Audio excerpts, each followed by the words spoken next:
Thank you both. Next question goes to Mr. Vavrek first, and it's a two-parter.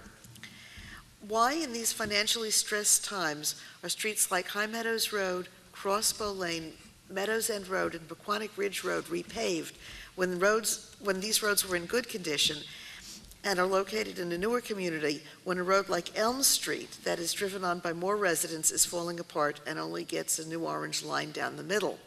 That's the specific question. Follow that with, please address problems with roads. How do you intend to fix them, and how do you intend to pay for road repairs?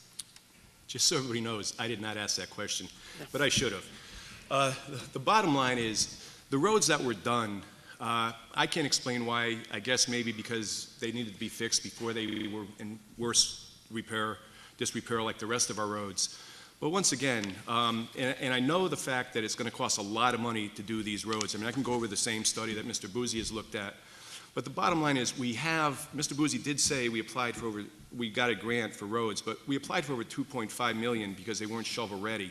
What we've got to do is we've got to prioritize our roads, we've got to have a plan, we've got to survey our roads, develop a plan, and go to bid on these roads. That hasn't been done, and it's all about public safety. We've got to work better with our state delegation. We've got to investigate state funding and federal stimulus money, and federal stimulus money we may not even get. So we've got to start looking at other financing options that may include bonding, again, due to years of neglect. It just didn't happen on Mr. Buzi's term. It's 14 years of just neglect on the roads.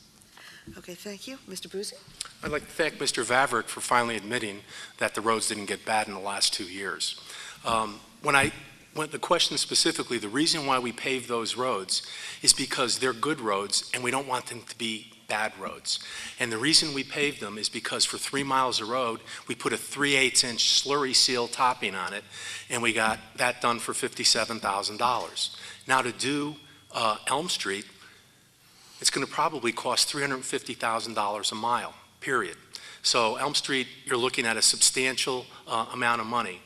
And the reason why we did what we did is because the pavement management study the town invested in said, fix your good roads first, make sure they're good, and work towards the other ones.